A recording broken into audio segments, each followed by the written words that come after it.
Adversity, bring it. The struggle, I welcome it. Snooze on life, never that. I am Dave Regina, and this is the No Snooze Podcast. Come on.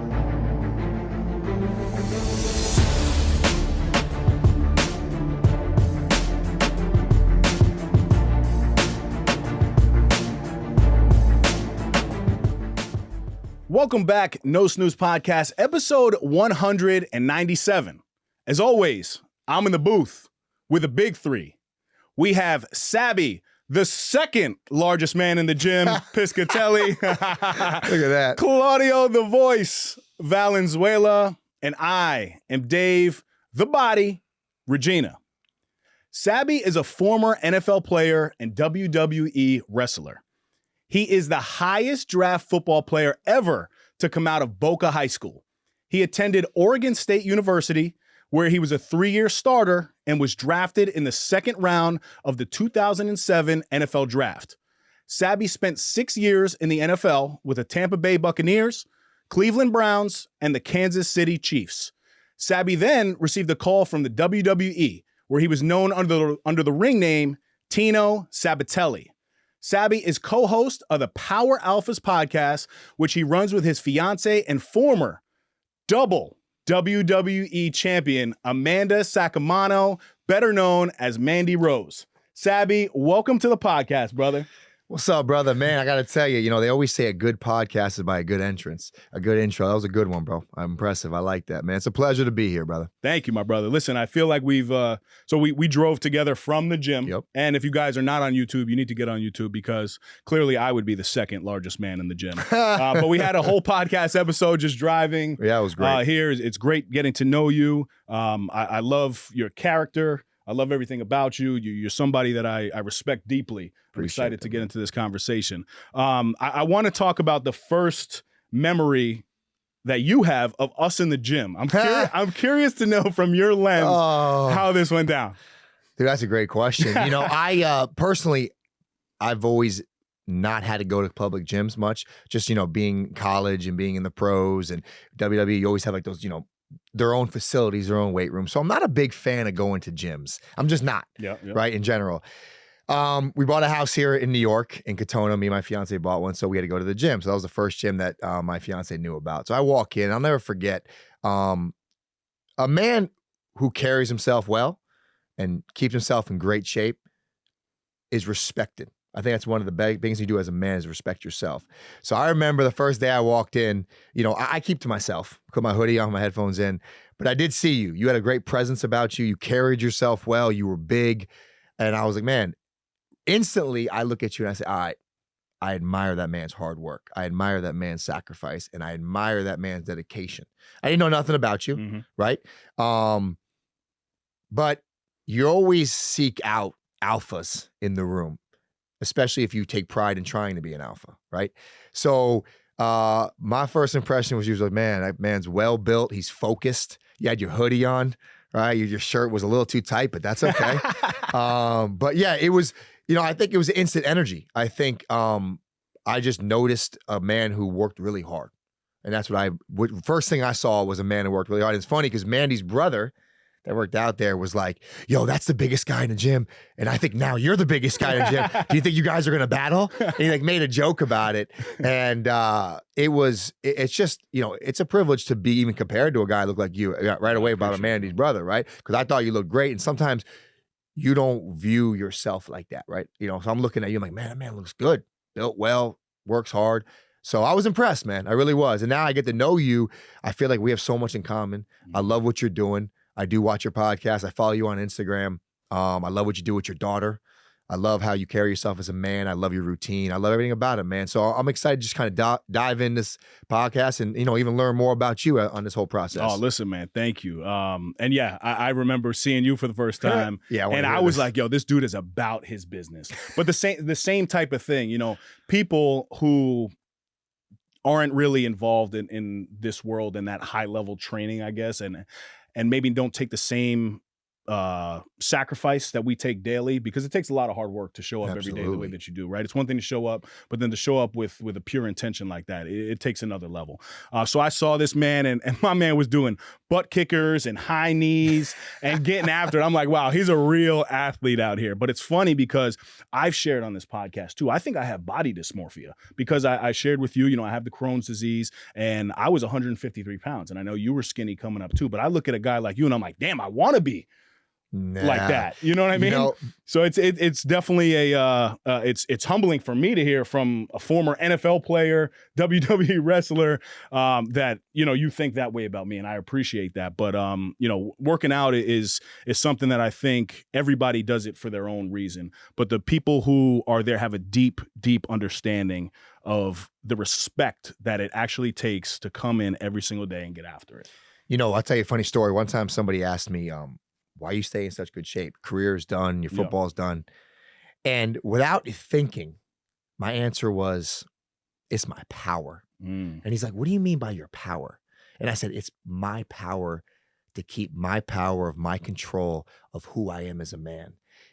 If you get out of shape, what happens? You get depressed, right? You get anxiety. Life hits you a different way. You're not confident who you are. So for me, I was like, the guy looked at me, he was like, you're my power. And I was like, yeah, it's my power. Because I don't want anybody to ever say to me, Sabby used to be a stud athlete, or Sabby used to be in great shape, or you should have seen Sabby 5 years ago, but look at him now, right? So for me, that's what motivates me every single day, right? And you've seen me talk about the you versus you more so. But like you said, you have body, you look at your body, but that keeps you so motivated because you don't look at yourself the way I look at you. And even vice versa. You might say to me, man, you look great. I'm like, nah, man, I need to work harder. And that's good because that's going to keep you coming back to the gym, right? That's going to keep you humble, but that's going to keep you the hardest working man in the room, right? So that's a good thing. That's a good trait to have, man. I love that. So guys, that was our little bromance, all right? So we'll move on. But I want to know from you, were you always naturally athletic? Because from my research, I think you started playing football as a junior in high school. You did some good research. I didn't know you even could find that, but yeah. But hold on. That is remarkable because you would think that somebody who was a top 70 pick in the NFL, right? Top 65. I was 61 pick of the draft. Right. So second round, yep. So top 65 picks in the NFL. You would think that this human being would be playing football or the sport that you're being drafted in your entire life. So how did you get into football and why did it start so late? That's a great question. And I tell my story a lot to motivate and not to brag. But I played sports my whole life, right? I was outside running around. I always wanted to be a pro athlete. Just didn't know what sport most of the time. I fell in love with baseball. I was a baseball guy. I was going to be a professional baseball player. My junior year in high school, I was like, I'm going to go off of football. My parents would never let me play tackle football. And I go out there and I'm running around and I don't know nothing about football, but I'm athletic. So I was like, I think I could be something here, right? And in high school, you have to kind of blow up your junior year to get recruited high. So it was my first year playing, so no schools knew about me, right? But I got obsessed. And I was like, you know what? I'm going to be somebody. So I come back, my senior year, I gained about 15 pounds. I worked out at Gold's Gym every day in the summer. And I was defensive player of the year in South Florida in our district, and I had no scholarship offers, 0. So I got even more motivated, And then that's what drove me to be so successful because everyone counted me out.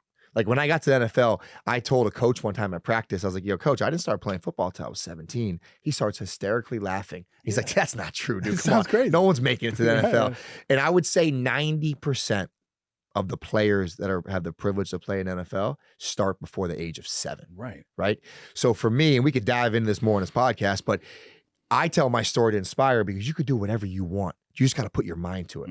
You got to sacrifice. You have to be obsessed with the grind. You have to be obsessed with being the best you could be at that moment. So as we go on this podcast, the story will probably come out. But yeah, man, I started at 17. By 21, I was ranked top 3 in the country in my position. By 22, I was a second round draft pick.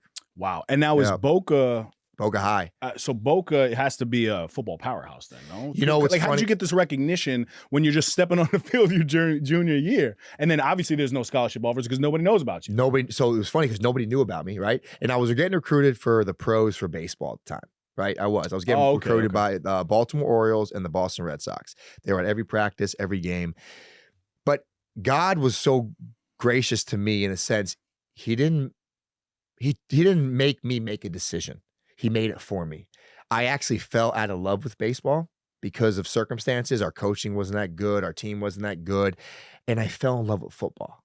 So I knew that's the journey I wanted to go down. And I had no offers. And I had scouts tell my mom, if your son was black, he probably can go to any school he wanted to go to. This is dead serious. And that motivated me even more. And I'm like, really? And I saw my mom cry, and I was like, no, I'm going to be somebody. And I remember Dennis Erickson at the time was very well known in the college ranks. He used to coach at the University of Miami. He was coaching at Oregon State. He gave me a call, and he's halfway through my highlight film. And he calls me, and he goes, Sabby, what the F is wrong with you? I said, what do you mean, coach? He goes, I'm watching your highlight film. Why are you not signed? This is like 2 months after signing day. He's like, why are you not signed? I said, I'm a white safety. Made a joke. He starts hysterically laughing. He goes, listen, kid, I got no scholarships offers left because obviously it's been done. He goes, but I'm going to call you every week for the next X amount of weeks. I said, okay, coach. I said, but again, I thought it was another coach just saying you could walk on. I didn't want to walk on. Right. Calls me like June 1st. They'll put you on a plane tomorrow. I said, okay, coach. Flies me to Oregon. I didn't even know where Oregon State was, brother. Right. I didn't even know where it was. I'm from South Florida, right? Oregon State, Corvallis, Oregon, small town. Flies me out. Sits me in a room and says, our number one recruit can't pass the SATs. You got the scholarship. Wow. He goes, under one circumstance, though. He goes, you go home, you graduate, and you come right back. Because from what I watched on film, I want to play you as a true freshman. Wow. So I'm like, all right, coach, done. Go home, graduate, no summer. Flew right back home up to Oregon State, spent the whole summer there. I ended up not playing my freshman year because of circumstances, and he wanted to save me. But the best thing he did was give me a scholarship. And, nobody expected much of me. This guy coming from South Florida, late signee. And I think that's what made me so obsessed to be great, man, was everyone counted me out. No way you could pick up football at 17 and be an All-American. No way you could play in NFL. You're crazy. No way you could even start in D1 level, they were telling me. So for me, that was just motivation and fuel to the fire, man, at such a young age. Wow, I love that. You mentioned somebody who happens to be the most important man in my life, God. Absolutely. And it's funny that we're in alignment because that's exactly where I wanted to go with you. Do you feel that all of this has been guided by a higher power, and how early on, because I know your views now, but how early on did God become such a driving force for you? Or is this something you're looking back now, and you're 40, correct? Yes, sir. So at the age of 40, I think you have a lot of wisdom now, and you're able to look back. Same thing for me, in the first 30 years of my life, right? I'll be 35 this year. But I'm able to process things now looking back. But for you, how early did God become such a staple in your life? I'll tell you something, man. That's a great question. I love that question. And I'll tell you the answer to that. And it's funny. It's such a great question. I do talk about this a lot. So I went to Catholic school my whole life. Okay. I was religious, right? Prayed, went to church. But again, as I started getting a lot of success in college, you start fading away from church, your beliefs, your Bible. You got to get drafted high. And I'll tell you a story I'll tell you the time that God told me, you're not in control, I'm in control. I remember every goal I was setting that God gave me the ability to set, I was reaching it. I said, okay, I'm gonna get a scholarship, got a scholarship. I'm gonna be a starter. I became a starter in college. I'm gonna become an All-American. I became All-American. My goal was to be a first, second round draft pick. I became a second round draft pick. Then I said my goal is to be an NFL starter. I became an NFL starter. And my last goal was to get the big deal, 25 million to retire my family. I remember everything was going smooth. Everything I said that I was accomplishing. It was like, wow, this is kind of easy, right? But no, hard work. But I was like, oh, it's falling into place. It's falling into place. 2009 was my year for stardom. I had the banner in the stadium. I had a really good year in 2008. I was number one jersey seller in Tampa, or number two, I think, behind Rondé. I had a lot of expectations. GM pulled me in office, said, we're going to make you the face of the defense. We love your game, blah, blah, blah. That's 25 million right there in a sense. I'm retiring my parents. That's my biggest goal, was to retire my family. All of a sudden, everything started to go bad in 2009. We were losing every game. My confidence started to go down. People were blaming me. I was getting scrutinized in the media. I wasn't ready for it. And for the first time, I remember looking to God and saying, God, this is not part of the plan. Everything I've done, you've given me. And he's like, nah. And I remember the voice says, nah, I'm in control. I'm in control, not you. So the point is, I remember was that big deal was taken from me. And God was like, you're not ready. You're not ready for that money. You're not ready for the situation. And I didn't know that until about 3 years ago. And I'm going to tell you a story that relates to that. I have a beautiful, beautiful queen, beautiful fiance. And she, about 2 years ago, has really taken off financially. And I've been in the forefront of helping her financially because I've been through it. I made my money and I've learned from my mistakes. And God told me, bro, like 2 years ago, he said, see, I got you all taken care of. Meaning he gave me a woman that I loved so much, and he gave her a financial gift, but he gave us a financial gift. And he said to me, Sabby, if I gave you 20 million at 24 years old, you never would have met your beautiful fiance. And I'm the happiest I've ever been in my life. I could tear up a little bit right now from the emotion. I'm the happiest I've ever been in my life at 40. More just living life with her and watching her be so successful and help her be so, and grow us together as a brand. And that's when I realized, really at 27, when God told me I was in control, but it all came full circle about a year ago, year and a half ago with my fiance. And I know it sounds weird, but God told me I got you because he gave me something so much greater. And for years I used to say, God, and I had the deal on the table. I remember my agent was negotiating like an $18-19 million deal. And that got taken from me. And I never got even close to that the rest of my career. And I struggled for years. God, why am I not playing still? I'm in my prime. I can't get back in the league. Why? And he says, I got you. But that's such a great question, man, because he humbled me. You know, that saying I love that said that he threw in my face. I think I told you at the gym. He says, he who humbles himself will be exalted, but he who exalts himself will be humbled.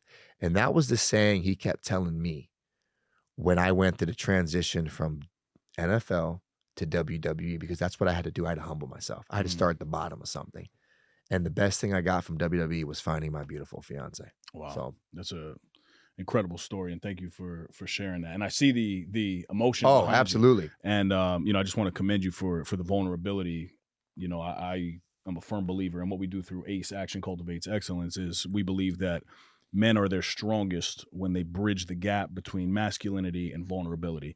And I think you do that extremely well. And it's something I really envy about you. And I try to portray that myself. But I love the way that you talk about your lady. Yeah, absolutely. I love my queen for sure. Even when we were walking out of the gym, you were like, I got to go say goodbye to my fiance. Absolutely. You know, and just the way you refer to her and how you guys move together, it's very admirable, man.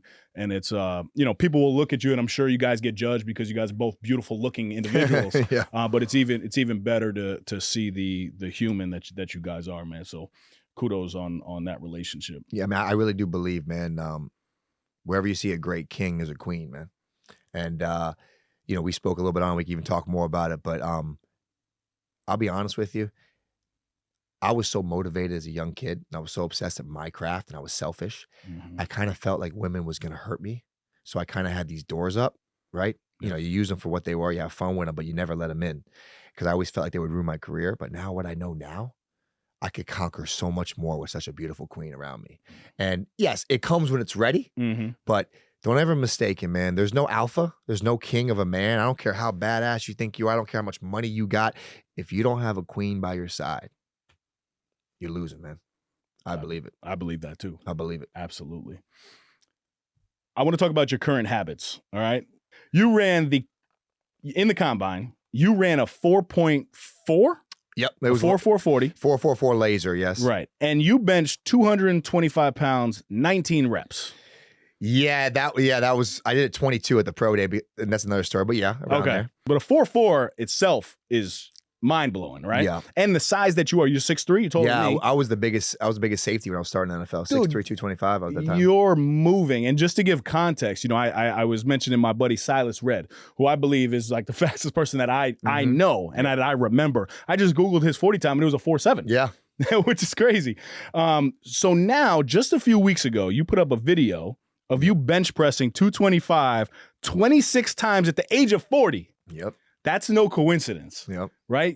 Your habits are near and dear to your heart. You're one of the most disciplined and consistent men that I know. The best compliment that I've ever received was actually I'd say a month and a half ago. I was at a dinner and somebody told me, they said, yo, man, you're the poster boy for consistency. Yo, I was almost floored because it doesn't even sound that great of a compliment, but to somebody who takes pride in everything that they do, I take an extreme amount of pride as a father, businessman, partner to my current girlfriend. Everything that I put my hands on, I want to be that consistent man. I look at you and I see the habits that you've built. How important are your habits? And talk to us about them. Habits is everything, brother. And the word you just used, consistency, I think, is the driving component. People have asked me before, how you look the way you look. What do you take? What do you do this? I said, I've never gotten out of shape. And I think that's the key. And I believe there's 3 components to success. I really do. I think consistency, hard work, and sacrifice. Without those 3, success doesn't exist. But I think consistency will outwork or outduel hard work any day of the week. And let me explain why I say that. Consistency, in my opinion, is what drives you every single day to go you versus you. You've heard me say it, right? Don't compare yourself to other people. Don't compare yourself to how he looks. I want to look like that, because that will be instant deflation. You will never be satisfied. What you will be satisfying is understanding the consistency and what it will bring. My routine is religious because I know if I don't stay in my routine every day, that's where I start to wander. I'll start getting a little bit of depression, maybe a little anxiety. Where's my self-worth? So for me, the habits that I developed being an athlete my whole life stays near and dear to my heart. And it's every single day I wake up. I don't miss workouts. I don't prioritize things around, like in front of them. My whole Monday through Friday, my morning routine starts at 6:45 and I'm done at about 9:30. And there's no excuses to miss it. And if I do have to miss a day, like this past week, I played in a charity celebrity event on a Monday. I did my Monday workout on a Sunday. I usually don't work out on the weekends. But for me, the consistency that drives me is my balance in life. It's my therapy in life.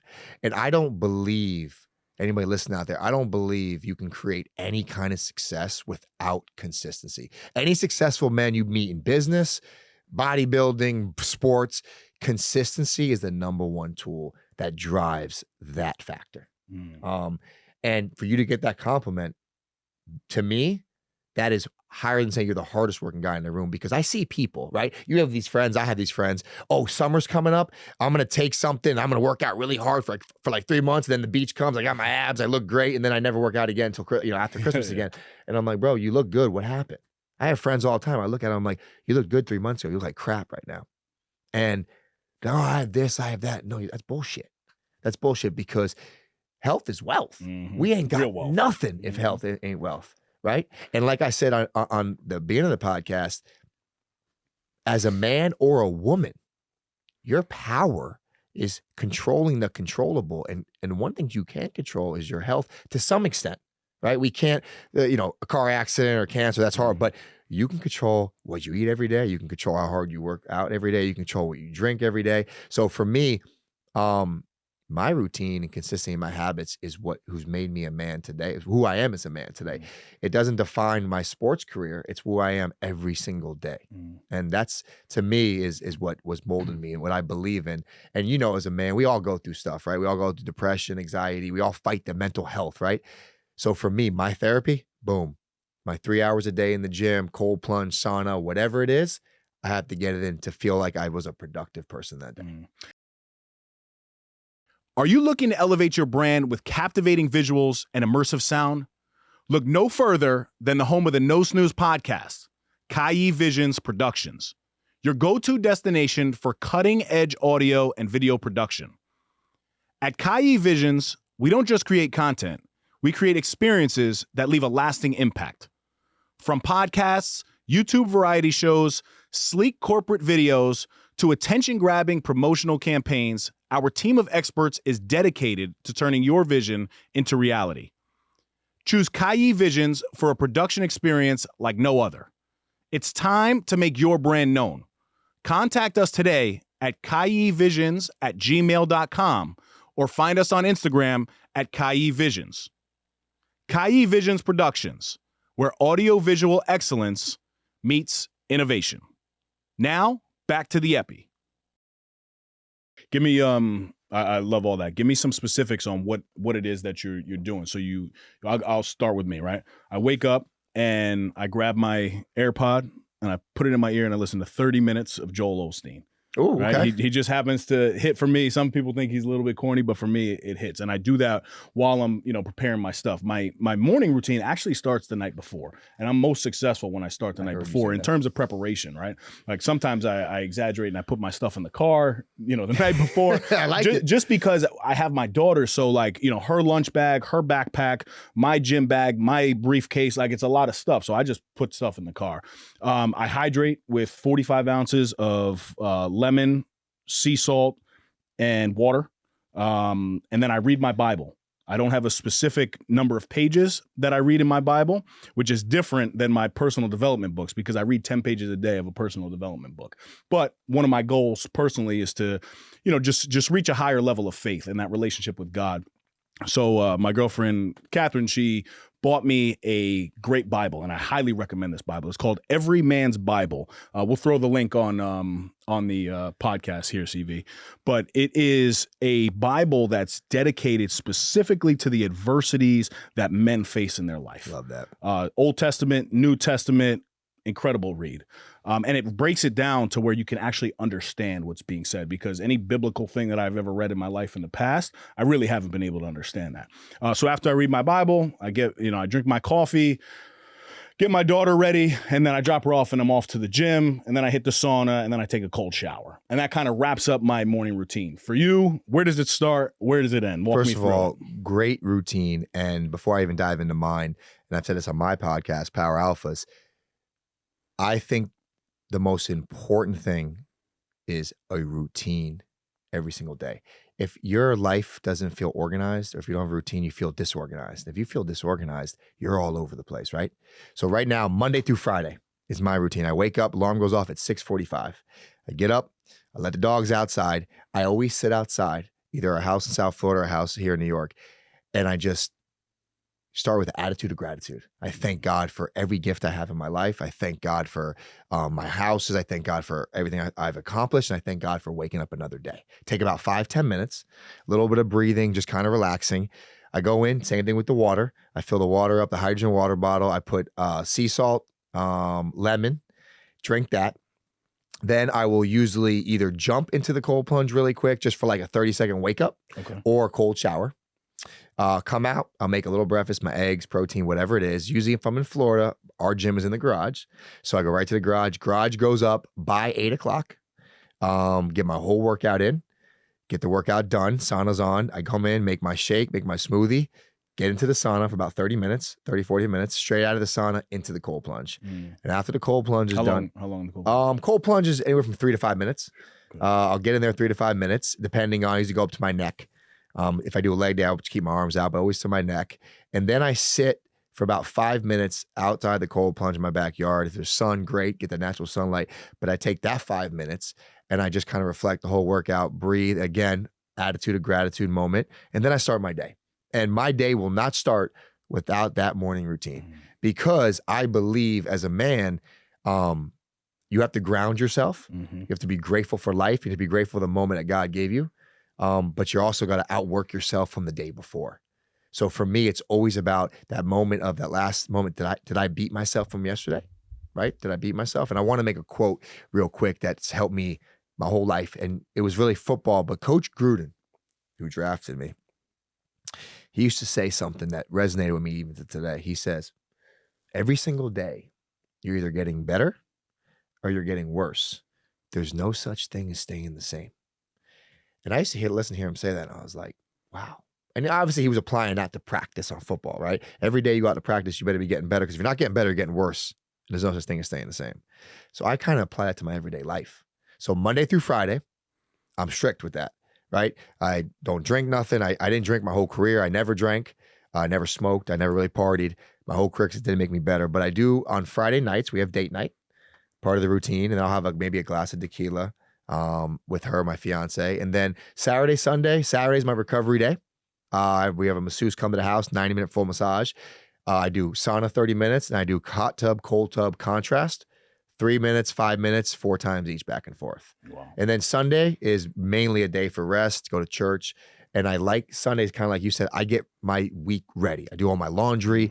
I get everything organized. Whatever I got to do, business meetings, I write it all down. So Sunday's like my day of like, is kind of me and my fiance, and I just make sure my week's ready. Because if I don't, I feel like I'm a little discombobulated going into the week, right? And what the difference is for me is it's hard is like, I don't have a 9 to 5, right? I don't have a job I have to go to. So I don't have structure. I don't have somebody saying, hey, you got to be at work at so-and-so, right? So if I don't put the structure in my day, I feel discombobulated. Even though I might go golf after I'm done with my workout, or I might go, I know I was very productive to be able to warrant a golf session. You know what I'm saying? So for me, it's different this stage of my life. When I finished WWE, I said to myself, I'm gonna take a couple years to myself, because for 20 years I was on that constant grind, and it's worked out. But again, that morning routine I think is so vital to success.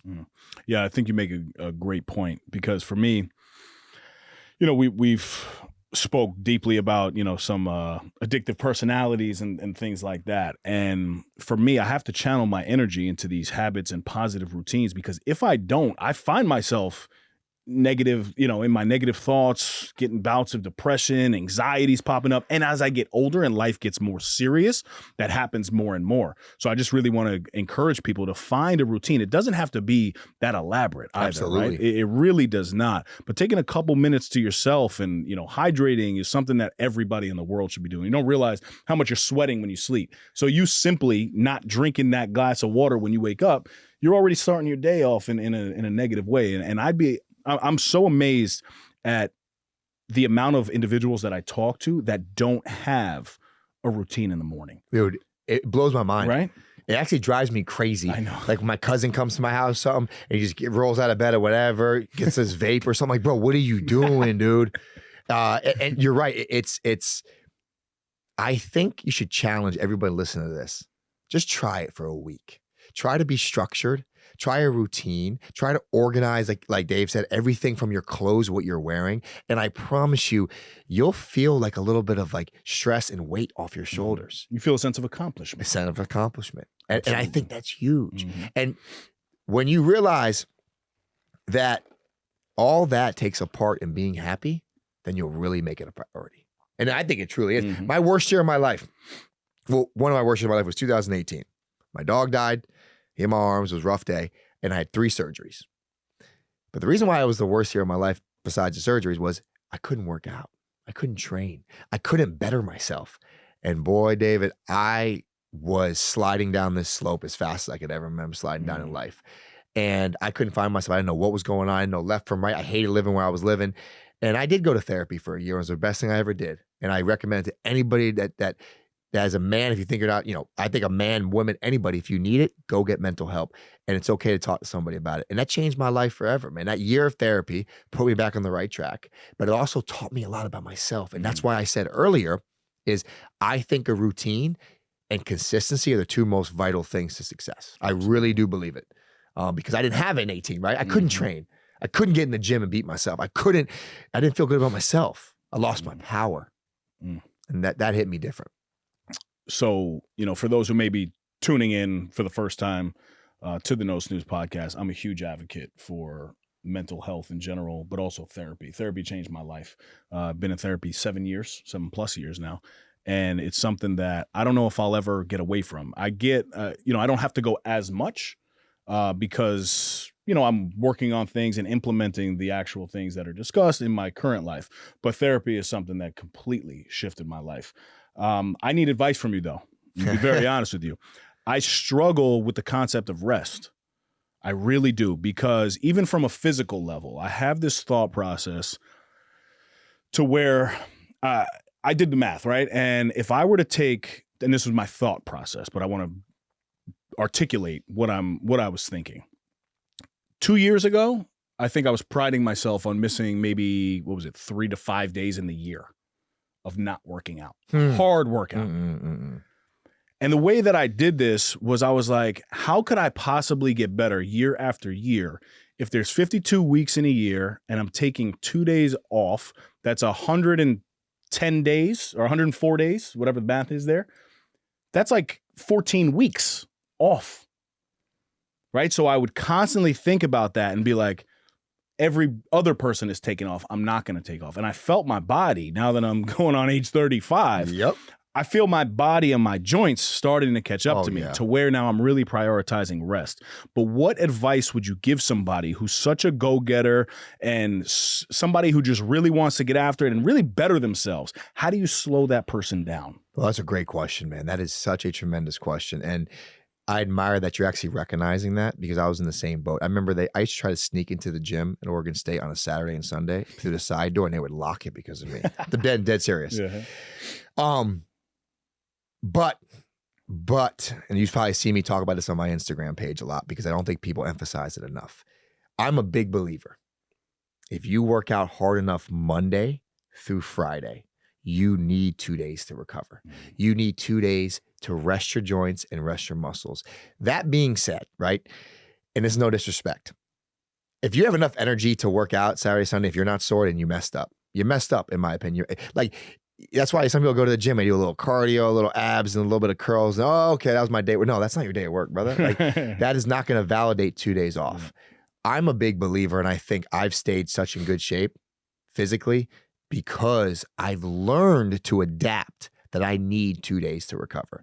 I need a day of recovery, which comes to the sauna, the massage, the hot tub, cold tub, and then I need a day of nothing. And trust me, Dave, it is hard to take those days off sometimes because you think someone's outworking you, but it actually makes me hungrier Monday morning to get into the gym. It kind of remotivates me to get away from it a little bit. But a guy like you, that I watch you, that you're so hungry and you're so determined to improve yourself, you got to remember, you earned that rest, right? If you want to go for a walk on a Saturday, Sunday, and feel validated you did something, do that. But if you do not rest your body, as you get older, your joints are going to start to break down, right? You're going to start getting muscle tears. And that, to me, is where you don't want to go down that road. And we were talking about a little bit even coming up here. As you get older, you'll identify the things you can and can't do and still stay in great shape. And I think as you get older, if you do not rest, you will not be able to grow and you'll not be able to recover to continue to work hard every single day. And for me, it's like, I challenge people. I say, hey, you don't want to take the weekends off? Bust your ass Monday through Friday, max out everything, work your ass off. If you don't need those 2 days off, then go ahead, work out. But I think you'll need those 2 days off. Yeah, you make a good point. And that's where my mental, I think, became so much stronger than my body, because I was talking to a bunch of trainers about this and they would write me programs and write me off days. And then I would send them the workout that I was doing. And I was just sore all the time. I never would wake up and be like, wow, my body feels good today. No. Because that's why. I know. And, I got to a point that even my warm up, I was running 1.5 miles, 5 sets of pull-ups, 5 sets of push-ups, 100 crunches on a Bosu ball. That's more of a workout. And that was my warm-up. That was my warm-up every day. What's your routine now? What's your weekly routine now? So now I use coaches, right? Because when I'm not on a program, and I'm finding this, I wish I started utilizing. So I was actually in the performance world for a long time. We didn't speak about this, but because of my passion through the Crohn's disease with health and wellness, I became a certified personal trainer through National Academy of Sports Medicine. Nice. And I worked with hundreds and hundreds of athletes, basketball, lacrosse, football specific. So was training them. And I got to a point though that I was losing my personal passion because I had the look to be the trainer, to own the gym, be the guy, train all the high level athletes. But I was losing my passion after being in a gym training everybody else for 12 hours. So the second that I felt my passion pulling away from me, I was like, I can't do this. And that's how I shifted into a career of local government. That's really cool. So yeah, you learn something new every day, right? But that's how it happened. So now I really pride myself on utilizing, through the connections that I've built, obviously with this platform, I utilize coaches. So I just did some work with Pat Damiano, who's a kettlebell king. I've never touched a kettlebell in my life. He wrote me a program for 12 weeks. I did that. Now I'm working back with Ambrosio Castellana, who's a great personal trainer out of Greenwich, Connecticut. And these guys write me programs specific to my needs. So right now I'm currently on a hypertrophy training program, which is definitely more reps else than what I was doing. Because I was typically doing like the 5x5 strength building. Strength days, yep. And I was doing that all the time. With everything? Every body part? Everything, bro. Back, everything? I was doing that everything. Every compound, that's a little much, man. Every compound movement was a 5x5 training routine. And then what I would do on my isolation exercise is I was doing 12 to 15 reps. So I was still looking really good because I was getting my strength up, and then my isolation exercises, I was doing more repetitions. But now, you know, I was told to actually stop running. So I ran for over a year, and I did a mile to a mile and a half every day. So I actually come in now and I do a 7 to 9 minute mobility warm up. You probably see me doing it because I could barely touch my toes, dude. And I'm like, I'm not liking this. Like, I like the way that I look, but I don't like the fact that I can't really touch my toes. I'm so stiff. So I do a 7 to 9 minute mobility workout. Mobility warm up. And then I hit some push-ups and pull-ups and core to start my workout. I'm not doing as much as I was doing, but the pull-ups and push-ups, I want to, again, be versatile. Absolutely. You know, and I really pride myself on doing that, because even when I'm at the park with my daughter, I like showing her that I can do pull-ups on the bar. Absolutely. And then I get into my strength hypertrophy stuff. So that's kind of where I'm at now, but I really need to incorporate the rest. What days off do you get? Come on, man. I need to hear Claudia it. was laughing. So now my girlfriend and I both, we pride ourselves on taking at least one day off. And we're doing that on the weekend. What so day? it's either Sunday? Saturday or Sunday. So you go to the gym on Saturday and Sunday? I do. No, listen. I do. With each his own. It's with each his own. I get it. Mm-hmm. I get it. I'm not knocking it, right? I think as you get older and as you grow, you will know what works for you. Yeah. Right? Like, so I know some people that take, go Monday, Tuesday really hard. They take Wednesday off, like a recovery day. Yep. They go Thursday, Friday really hard, Saturday hard, and then take Sunday off. So they take 2 days off still, but it's broken up. Yeah. I like, because it works for me. Now, I'm not saying it's going to work for everyone else. I like going really hard Monday through Friday, but I break up, like I told you before, I can't do upper body too many days in a row because my elbows will flare up, right? So I'll go push, pull, legs, shoulders, core, arms, whatever, full body. See, but you're so smart, man. I got to tell you, I feel that, and then I just keep going. But I'm gonna tell you something. No, I'm gonna tell you something. Put me on game. I'm gonna tell you something that's funny. That again, some people say something to me because they'll see me work out sometimes. I'm like, that's all you're doing today. I tell people this all the time. I'm 40, and I probably started working out really hard at like 16 or 17. Okay, so what is that? That's 23 years. Mm-hmm. I never stopped. Once you build a foundation to something, I don't have to go in there and kill myself every day to stay in elite shape, because I'm in elite shape and I keep myself in elite shape, right? But I know the difference between what I can do and what I can't do to get sore or flare up my elbows or flare up my knees or flare up my back, right? So for me, I maximize my effort, but I maximize my rest so I can maximize my effort. You feel what I'm saying there? Like, I know if I work out on Saturday, let's say I lift weights on Saturday, I know when I go Monday morning, I do my heavy bench or my dumbbell day, my elbow's gonna get really sore. Not gonna feel good, right? And I feel, dude, I'm 40 and I feel tremendous.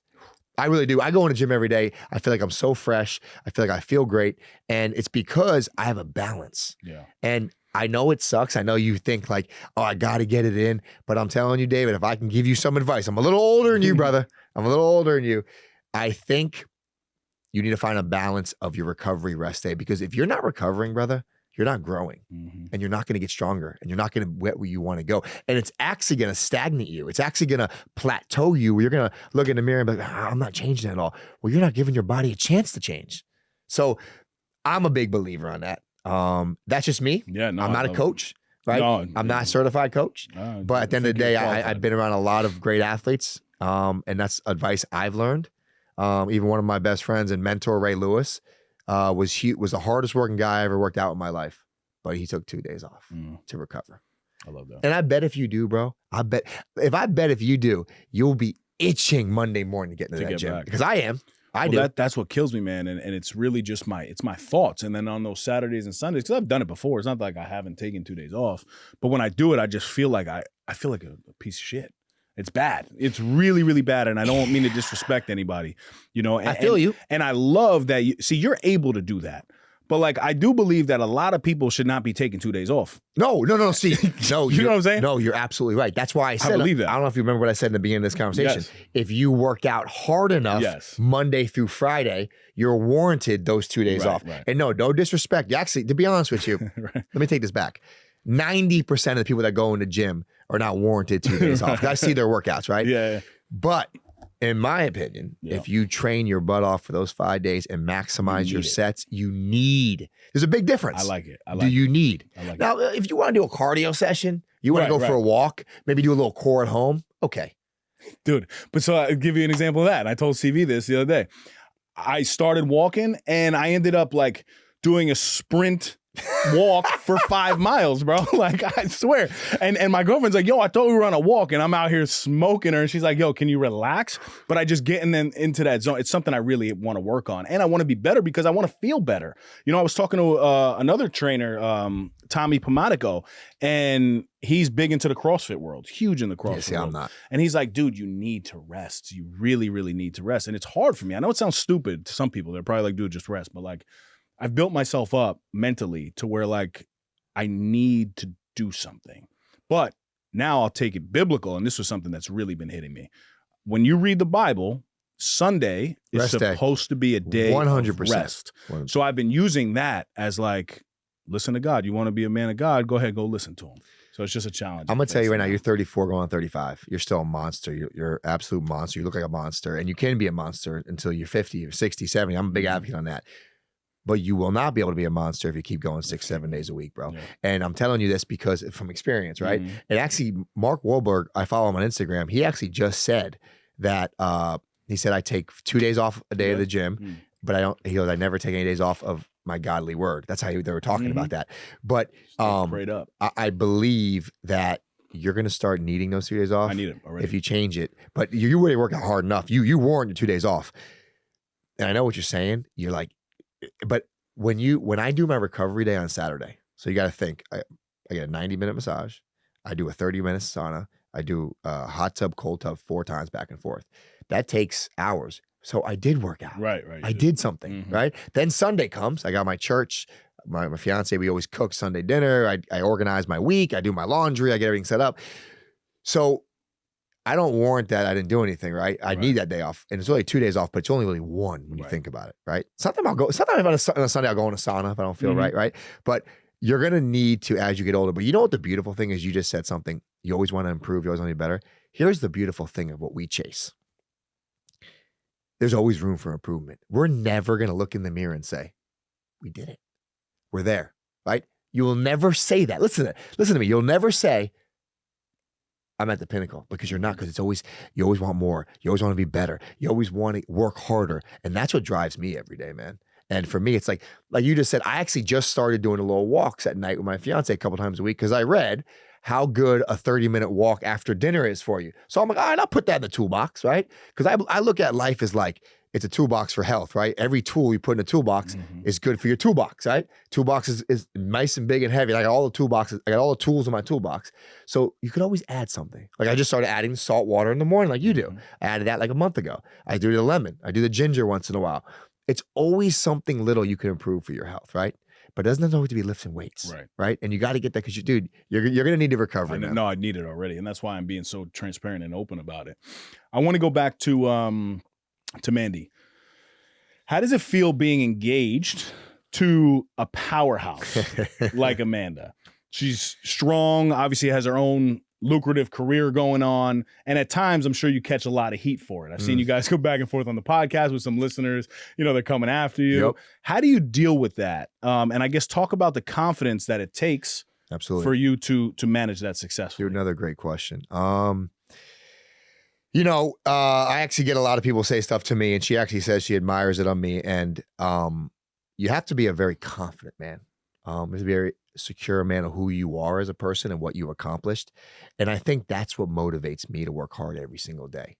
And the question you just asked, I'm extremely proud and happy because if I could help her in any way from my mistakes or what I've learned, that's all I'm going to do. And for me, I'm her #1 fan. I want her to be more successful than I ever was. I want her to make way more money than I ever made, because that is just going to make me better in the long run, right? I'm going to be able to grow off her. We're going to be able to grow together. And I'm very secure of what I've accomplished in my life. I know God has blessed me tremendously to do some remarkable things. I've also had a lot of failures, but as a person, I'm confident in what I've done, and I always want to help people get better.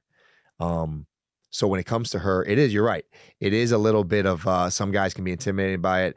Some guys can be, get taken back from it, but I'm so proud of her. I'm so happy for her. She's such a humble person. She's comes from a great family. The first thing she wanted to do when she started making some serious money was help her family. To me, I admire that. And I love how she takes her success and doesn't let it get to her head. You never hear her talk about herself. You never hear her talk about all her fans she has. So for me, it's a blessing. It really is a blessing. God has blessed me with such a strong woman. And the problem is sometimes we're too alike. So we clash head like horns. We're both alphas. Yeah. So I always make a joke. There's no submissiveness in our relationship, right? So we get into a fight and we'll get into these pity fights. And I'm like, sometimes the female will be submissive, or sometimes the male, but like most of the time it's the female who goes to submissive, but she doesn't do it. So we go like two bulls, right? So that's probably one of the things that we clash a lot on, but it's a good thing, right? Yeah, absolutely. Alpha presence. 100%. So I couldn't be happier, man. I couldn't be more proud of a woman like that. And she inspires me to be better. I mean, she keeps me on my toes, right? Like that's why I think motivates me to work my ass off every single day. Because again, like I said earlier in the show, man, I never want anybody to say that kid used to be. Used to be.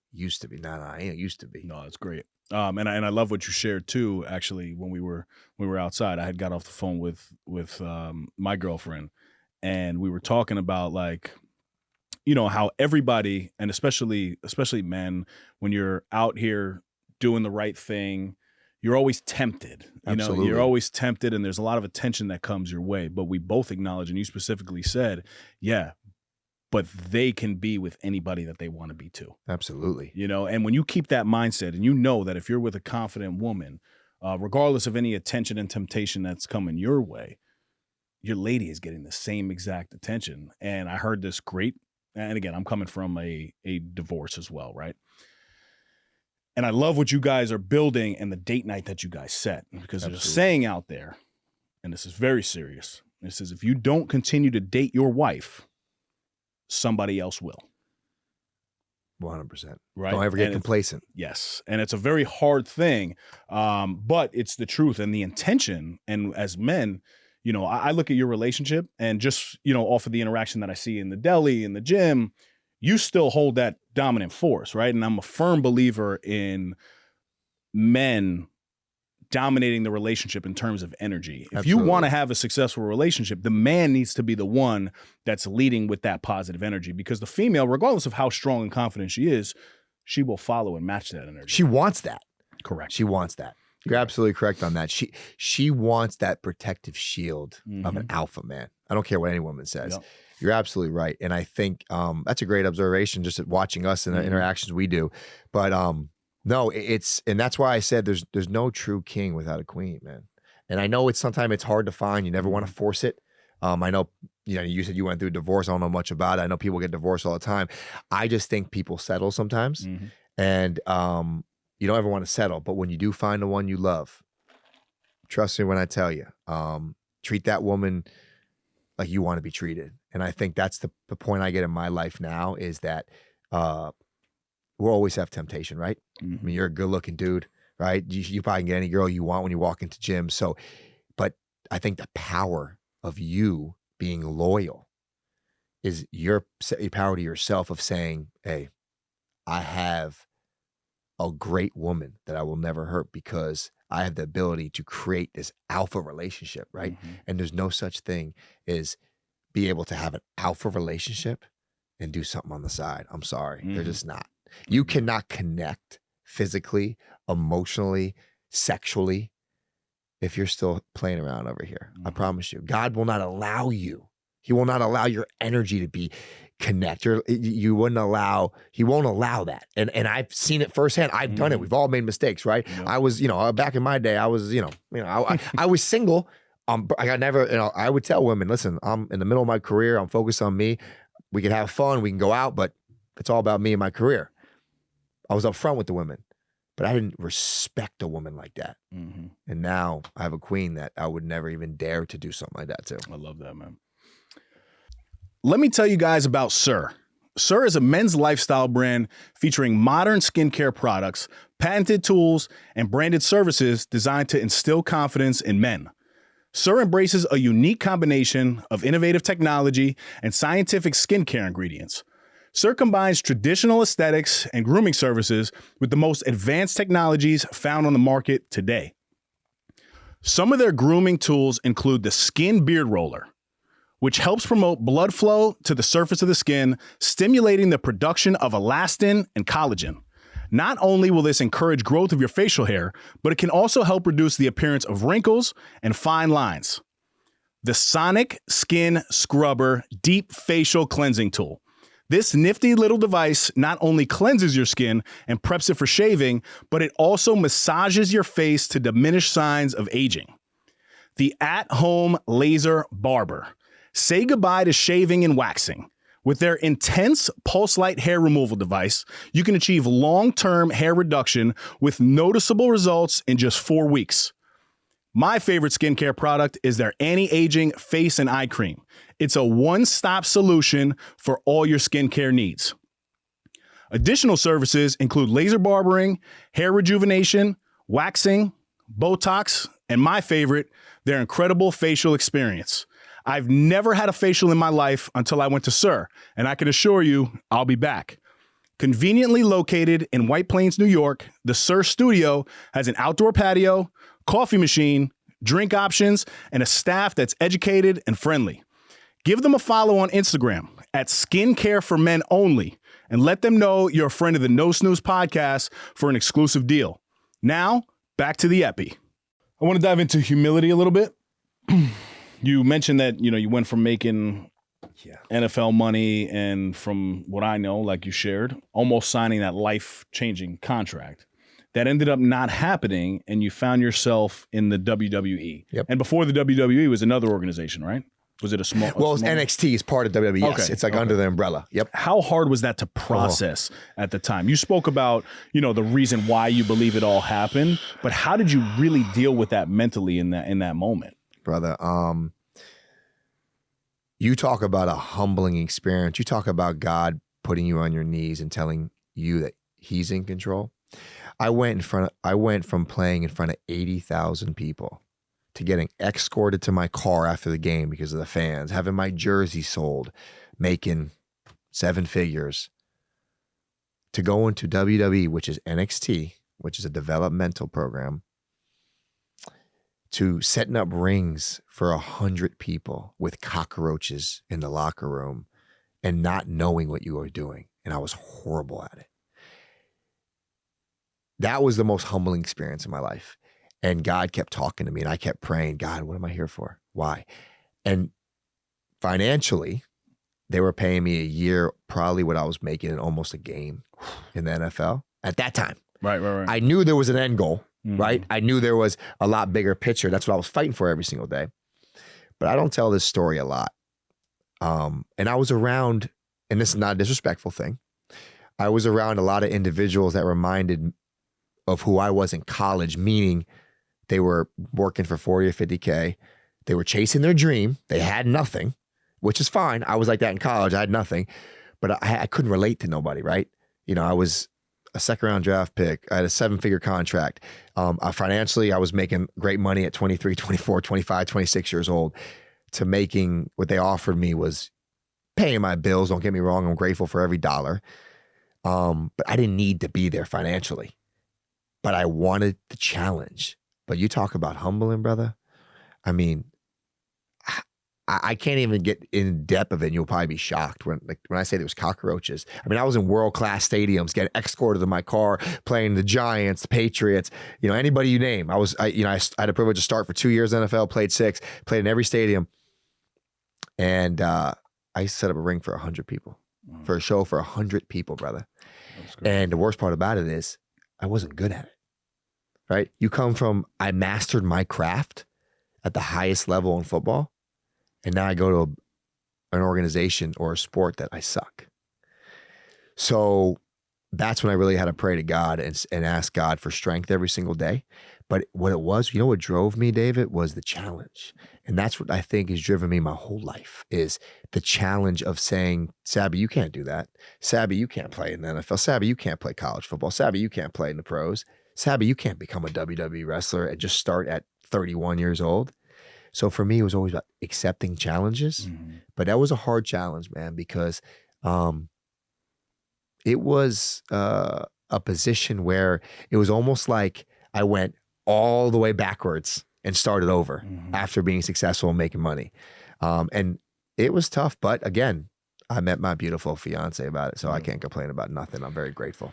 I love the clarity you have now, and it's ironic how we go through these experiences, and in the moment, you're like, what is going on? But then when you actually process and you do that self, the work on yourself, which is something that you've done so well, you're able to articulate it, but also like you're living through it, and you're so grateful and appreciative of all those experiences. Well, just to touch on real quick that you said that is the worst part about all that. I was living where I didn't want to live. And just to touch on that for a second, when I said the word sacrifice at the beginning of this podcast, for 20 years, I lived where I didn't want to live, to chase the dream, to chase the goal. And I wouldn't change it for anything. But I did get to a point in my life at 38, 20 years to the day, actually, almost. I left at 18, August, I was 18 years old, and I bought my dream house back in South Florida with my fiance at 38 at end of August. So 20 years to the date, I came back home. And the reason why I say that is, that's why I say there's no such thing as success without sacrifice. And I didn't want to live there. I was living in Orlando. I was miserable, David. But the point I'm saying is, I think now I'm the happiest I've ever been in my life is because I went through those struggles. I put in that work. Now I got two beautiful homes I live in. I live here in New York and I live in South Florida where I want to live. Right. But I had to sacrifice for 20 years to get to that point. Long time. And I had to humble myself to get to that point. Long time. Long time, brother. And that's why anybody listening to this podcast, please, I'm telling you right now, you want to be successful. If you think you don't have to sacrifice, you're sadly mistaken. I don't care what you want. You want to be the best lawyer, you want to be the best doctor, you want to be the best, whatever you want to be the best at. If you don't sacrifice, then you will not achieve your success. I can promise you that. So that, again, that all comes into play as the humbling part, right? So, but now my life is flourishing to things I would never even imagine, right? Like God has, that's why every day I wake up with the attitude of gratitude. So. But it was humbling, brother. No, it's beautiful. What do you notice about your most successful friends? I see you with Rashad Evans, Mike Vick. Say whatever you want about Mike Vick specifically, but he changed the game for quarterbacks and was a catalyst and a pioneer, you could say, for black quarterbacks. Hands down. You're great friends with Ray Lewis. You're great friends with Kamaru Usman. Yep. I mean, the list goes on and on. What's a quality that at that high level that they all share? That's a great question, brother. Positive energy. I've never heard Ray Lewis talk shit about anybody. I've never heard Michael Vick talk shit about anybody. When I'm around those group of guys, it's all positive talk. It's all fun. It's all laughter. It's all building up. It's all trying to work on this energy for all of us to be successful, even if we're just having conversations and laughing. You never hear anybody talking shit about you that's doing better than you. That's a saying I've heard. And I apply it to those that I have the privilege to be really close with Ray Lewis, and like you said, Michael Vick and Rashad Evans. The guys who achieve that kind of success, it's the positive energy that really draws you to them. And I hate to talk this, but I have some like golf friends that I just golf with, right? That are not happy with their lives. They're not happy with their wives. They're not happy where they're at mentally or physically. And they're always talking about somebody. They're always gossiping. They're always talking shit. And for me, you start to distinguish who your real friends are. and maybe like people you don't want to be around. And I've had the privilege to really be mentored by Ray Lewis, and he's going to be in my wedding party at the end of the year. He's one of my best friends. And for me, it's such a privilege to learn from a guy that accomplished, in my eyes, the greatest linebacker, if not the greatest defensive player of all time, to learn from him. And there's a saying I still live by. He said, the only thing that follows hard work is results, right? It might not be the results you're always working for, but I promise you it's going to be a good result. And when you start to think like that, you just put your head down and work your ass off every day, because if that is true, and it is, there's going to be a good result somewhere. Good, you might get opportunity in your podcast, you might get opportunity here, you might get out, all because you worked your ass off, right? Like I'll tell you right now, when you walk into a gym, I see a man that's got his shit together. I see a man who's focused. I see a man who's sacrificed. I see a man who's hardworking. If I'm a businessman, I want to do business with you, brother. We don't even know each other, but all of a sudden you might get a business deal from it. You might get something that could change your daughter's life. So for me, it's like when I'm around those guys, it's the positive energy that will really stand out to you. I love that. And it's not complex by any means, but I don't know if I've heard that when I've asked that same question of high-level people. Now, this one might be the toughest question that I ask you. What would your advice be to individuals who are always complaining? That's a tough one. That is a tough one. Right? Like if you're always complaining, and I know a lot of people that do it, and they do it. Lots. They do it unknowingly too. But everything that comes out of their mouth, there's some sort of negative connotation. This person did this, or, you know, I'm mad at my wife, I'm mad at my father, I'm mad at my coworker, I'm mad at this person, I'm mad at that person. You're complaining over and over again. What would your advice be? Great question again. My advice would be the first thing you do every day you wake up is say 10 things you're grateful for. Ooh. Wake up and just say 10 things that you're grateful for. Say it over and over. Why 10? It's a number I just thought about in my head. I like the number 10 specifically as I'm thinking about it, because when you just do 3, and again, this is from practice because I've done this.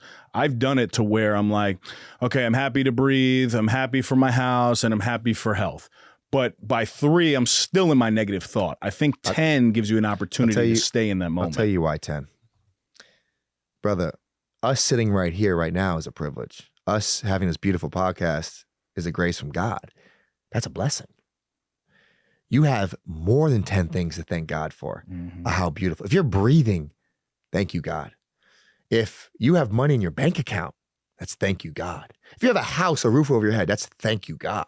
If you have food to eat, that's thank you, God. If you have a significant other, that's thank you, God, right? So I say 10 because there's hundreds, but you focus on 10. It's like you said, 3 is like, oh, this is boom, I'm gone. People just overlook it. But when you really start saying 10, then you really start thinking, wow, why am I complaining? I got so much to be grateful for, right? So that question, I would say, when you want to complain, say something you're grateful for, man. Because I'm going to tell you something, Dave, I've learned in this world, man. Doesn't matter what we're going through. Doesn't matter how successful we are. No matter how happy we are or not happy we are, there's always something in your life that you can dwell negatively on, right? You could always say, I want that to be better. I wish this was better. I wish the sun was a little better. I wish it was a little cooler. But if you focus on that, that will consume you. You always got to focus on the positive thing, because that will draw your energy there, right? And so for me, it's like, I'm done complaining about stuff in my life, especially things I can't control anymore. And I think once I made that leap into like always waking up with attitude of gratitude, it's kind of transformed me into, I just kind of sit back and be like, wow, I'm happier. And I don't even really notice it until you sit back and say, wow, I'm so much happier. But yeah, that would be my advice, is do 10 things that you're grateful for. I love that. And just from the outside looking in, you're always happy. You know, I have this beard and people think that I'm like not happy at times because it might be intimidating to people. But I feel, and I have to work hard to stay in that positive mindset, because I still, and I always talk about this, I still get the negative thoughts. They just happen. We all do. We all do, brother. We all do. But I force myself to go through that morning routine to try to snap out of it. That will keep you. And it works every single day. Absolutely. Every day. Well, you know, it's funny. You said, you know, I'm always happy to trust me when I tell you, I've had a negative, it's a positive and negative. And people have always said this about me. My mom, when I was young, and even when I used to play in high school, everyone said that everyone says my energy. is contagious. But my fiance gets mad at me because when I'm in a bad mood, I'll change the whole room.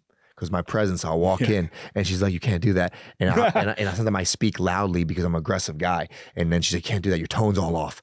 And that's my problems, right? I got to learn how my tone gets too high. I get too aggressive when I speak, but I don't mean it disrespectfully, but I might just, get aggressive. So I feel like it's a pro and a con. Like my energy, they always say I have great energy. When I walk into a room, I have great energy. I carry myself well, but it could be a negative too, because I do have those negative thoughts. I do get in bad mood. I am a hothead. Brother, when I used to play, bro, I used to, like, you got to have a different mentality to play safety at the highest level, man. Especially when you're white and there's none of them out in the NFL and they think you can't do it. So you always have a chip on your shoulder. You always got to prove yourself. So that was my negative of how aggressive I always was. So the energy is something I need to always work on. Even when me and my fiance fight, I would say 90% of our fights is because of my tone. She'll say something to me and I'll just be like, no, it's in the freaking room. And she'll be like, yo, chill. I'm like, I didn't mean it like that. Just animated. I just animated, right? I'll say it. And so I can relate to that. Do you feel that about me at times? But you have good energy. Right. So, yes, but like he sees me in business too. So there are times that I walk in and like people know what time it is. Yeah, because but you're a very intimidating presence as well. You're right. Alpha but you have to be mindful of that because I'm still human, and you're still human. So of course there's going to be days that maybe I'm just not feeling. You don't know the phone call that I just got, or you don't know the exactly news. Right. But it's also my responsibility as a leader too. And not only a leader of my family, but also a leader in business, right? I directly supervise 25 high-level individuals. It's unbelievable. So, I have to control myself in that moment. But also there are so many times you were saying that and I'm like, oh, that's me, where I say something and I can see the reaction and I'm reading the room. I'm like, oh boy, they're intimidated. I don't want anyone to ever be intimidated. You know what I mean? I never want that. I want to always lead with kindness and respect because it's already I'm already in an intimidating figure. Yep. Right. So I always want to try to lead like that, but I could really relate. But again, it's our constant battle. Yes. Everybody 100%. has a battle. Right. And I think just to kind of even tie all this together, we're having this great conversation is, for me, that routine helps me in that constant battle. Yes. See, that's what people don't understand about, I don't need a morning routine. I don't need to work out. I don't need to take care of myself. Well, that actually is a domino effect to so many good things in your life, right? So you're absolutely right. And I think it's a constant battle. I struggle with it every day. So there you go. Where do I want to go with you? Oh, I want to talk about the podcast. Okay. Power Alphas? Power Alphas, yeah. Power Alphas podcast. Talk to us about the concept, why you guys came up with it, and where you guys are going with it. Power Alphas, yeah. So I'm one of co-hosts with me and my fiance, Amanda Sacamano, better known as Mandy Rose in the WWE world.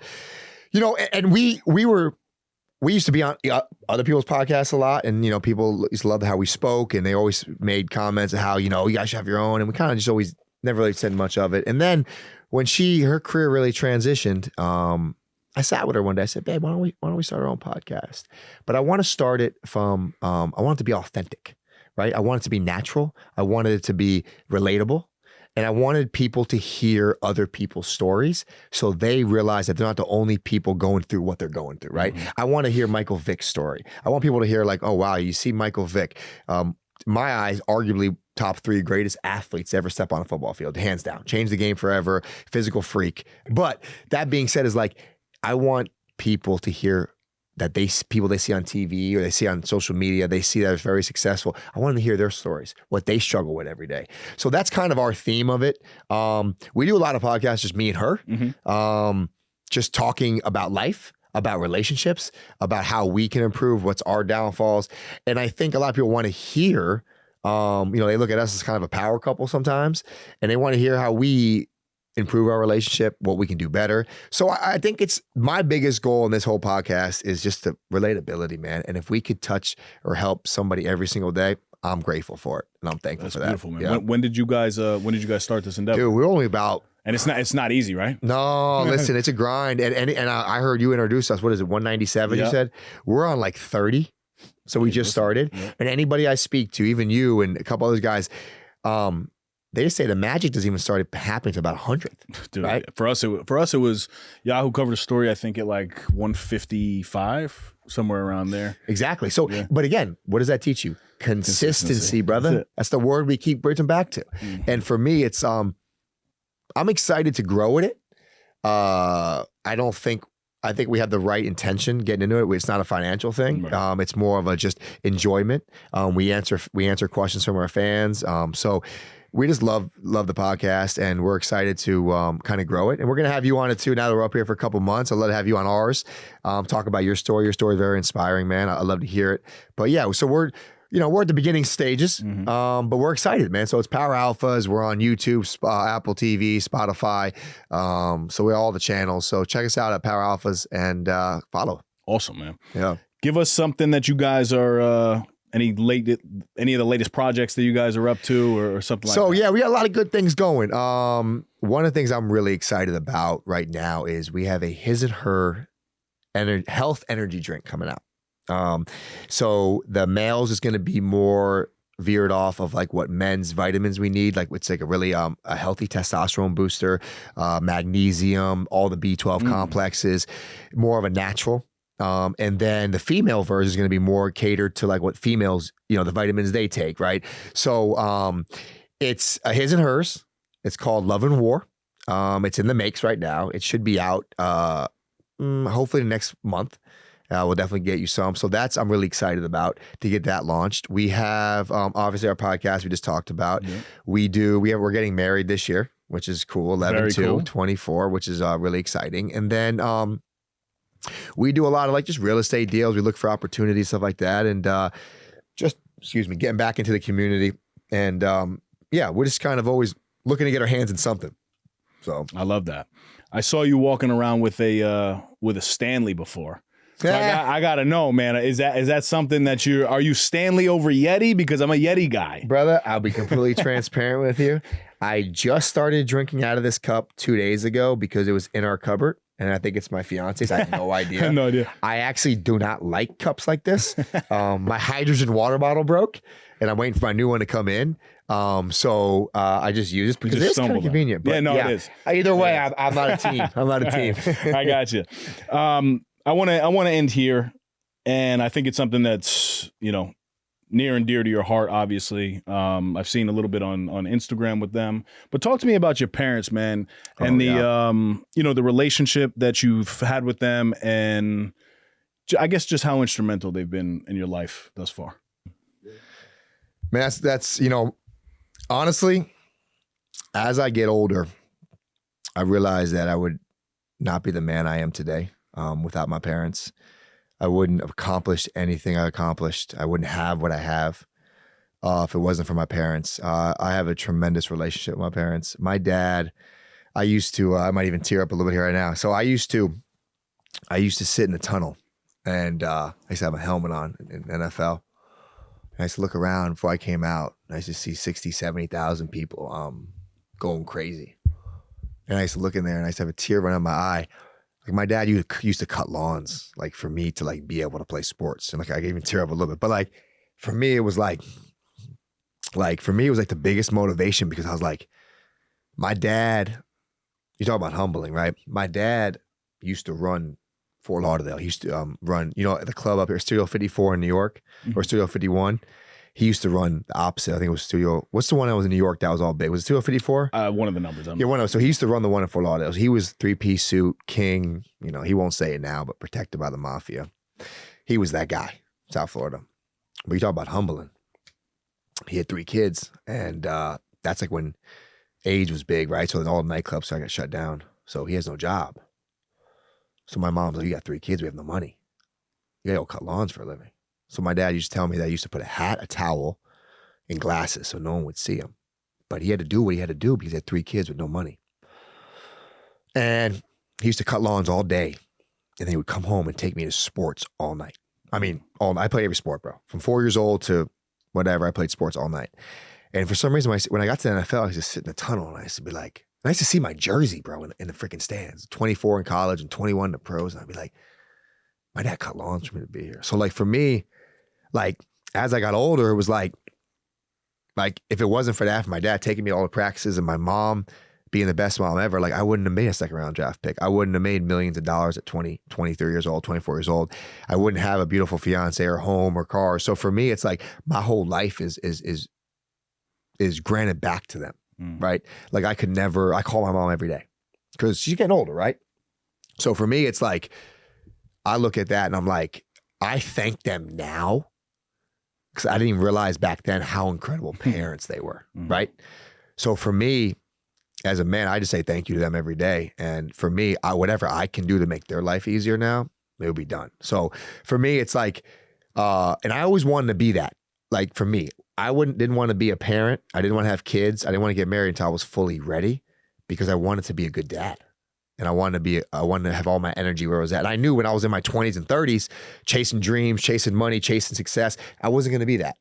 I wasn't going to be like my dad. I wasn't going to be like my mom. So for me, my relationship with my parents is, my mom's the rock of the family. She's the strongest woman I ever met. She's the financial genius when it comes to money. They didn't make a lot of money. They did not. But she stretched the dollar to broke. They were both retired. And they live a good life. And it's because they were just, my mom, I'll tell you something, David. I'll tell you this. My mom was the most selfish person I ever met in my life. But I'll tell you this. My mom never had a girls' night. Selfless. Selfless. Sorry. Selfless. Yeah. Selfless. Sorry. Okay. My mom was the most selfless. Repeat that. My mom was the most selfless person I ever met in my life. My mom never had a girls' night. My mom never went to the mall and bought herself anything. My mom never, went with her friends. My mom was about her husband, her kids, and their business. And I look back now and I'm like you sacrificed everything for us. Like for me, I admire that. So without my parents, man, I'd be nothing. I would be nothing. I would not be sitting here. I would not have anything I have. So for that, I'm just so humbly grateful. I love the way you talk about them, man. And honestly, I want to take that and move it forward to a challenge to everybody. If you still have your parents and you're fortunate enough to still have mom, dad, or both, reach out to them today. Absolutely. And let them know how grateful you are for them. And that's something that just, I need to be more mindful of. And I love the fact that you do that every day. My mom would love if I would reach out to her every day. But I'm not doing that because she will talk my ear off. She's one of the most powerful and influential people in my life. And both my mom and dad, created the man that I am today. And the lessons that, we went through young coming up, in the time and in the moment, you don't realize how impactful those moments become later on in life. Absolutely. And the fact that you're able to acknowledge them like that is really beautiful. It's like you said, it's almost like the older you get, you start to realize these things. I was actually talking to a coach. He coaches the big high school here. I forgot. Don Bosco. Yeah, I met the head coach last week or a couple of days ago, and he wants me to come talk to the kids. But I was talking to him at dinner, and I actually said to him that I texted Coach Gruden and I texted my defensive coordinator this past draft. I was watching the draft at night, sitting on my couch, and I just said thank you to both of them because they changed my life forever. And as you get older, you realize you can't be successful without vital parts of your life. And at the time, you think it's all you, but it's not. And my defensive coordinator was like my second dad in college, and he changed my life, right? But I look back at my parents, they're still together 45 years. Wow. And I've seen what they've done financially, and I've seen what they've grown through, and I've seen they raised 3 kids. And I actually told them on Memorial Day weekend, we got to spend the time together at the lake house, or they have a lake house, our family lake house. And I told them both, I said, you guys did a tremendous job in life. And the older you get, the more you realize that. So like he said, everyone out there realize one thing. Your mom brought you into this world and she gave you an opportunity. So everything you have is from your mother. And I know some people might not have good relationships with their mother for some other reasons, but just don't ever remember one thing. You would not be the person you are today without your mother. And I truly believe that. That hits me. I mean, you've touched I hope that's true. On something that we were talking off air, which a lot of my audience knows already, so we won't get into that. But, I appreciate you, man. I really I acknowledge the man that you are, man. Appreciate that, man. And I'm looking really to build this relationship. Absolutely. You're a dominant force in your life, and you're a leader, and I like to surround myself with leaders and positive men. So I just want to acknowledge you and thank you for coming on. Where can everybody find you personally and connect with you? And give the podcast again too. So Power Alphas, its Instagram is Power Alpha. And then my Instagram is SabatinoP24. You can find me there. I don't have TikTok. I usually don't use Twitter. I'm not really on Facebook that much. I'm not on all that stuff. But follow me on Instagram because like Dave said, I really try to inspire. I try to post things that maybe will help somebody throughout a day, inspire them to get better physically, mentally. So yeah, I'm just at this point in my life where I would love to give my knowledge because I failed a lot. And listen, I failed on the grandest stage. I made a lot of mistakes in my life and I've accomplished a lot. So I want to give back to anything I could learn from that I can learn and pass knowledge on to you guys. So hit a follow and hopefully if you have any questions, you can DM me and I'll try to respond as best I can. Beautiful. I got one. And thanks for having me, brother. Great podcast, man. And again, to be honest with you, like I said, I know you from a car ride here and a couple conversations in the gym, but I do admire as a man, you have great structure. You have great routine. You have consistency. I love how you treat your daughter. I think that's a big sign of a man. Yeah, I'm gonna continue to even watch the podcast, get into it, and I'll be up here all summer, so we could definitely, have some nights out and chill out. So, thank you, my brother. Yeah. What do you want to? Final question here. What do you want to be remembered for? What I want to be remembered for? A hardworking, consistent individual. And I think when I'm gone, I want people to say that man was consistent, he sacrificed, and he was a hardworking man. That's what I want people to remember me as. And I think I take pride in working hard every day in something, right? Mm-hmm. If it's my body, physically, mental, sometimes my golf game as a joke, but it's something that maybe inspire as well with some of the things I've accomplished. And I think my story is a perfect example of you could do whatever you put your mind to. You just got to get obsessed with it and work hard. From sacrifice to success. Exactly right. That'll be the name of this podcast, man. So that's a sacrifice to success. Can't put it any better than that, man. That's what this was, man. Again, thank you. Thank you, brother. And we'll continue to build. Guys, we're very grateful for you and all of your support. We have one ask, that if you find any value in what we're doing here with the No Snooze podcast, with our episode with Sabby, please share the show. Share it via word of mouth. Share it on Instagram. Tag us in your comments. We love your support and engaging with you. As always, you can shop the latest merch at nosnoozeshop.com. And until next time, stop snoozing. Get up and get after it. My boy Sabby, baby. That was a good one, brother. Appreciate it. Thank you guys for tuning in. That's another epi in the books. You can follow us on Instagram at No Snooze Podcast and leave us a 5-star review wherever you listen to us. Subscribe to our YouTube channel, No Snooze. Shop the latest merch at nosnoozeshop.com. Come on.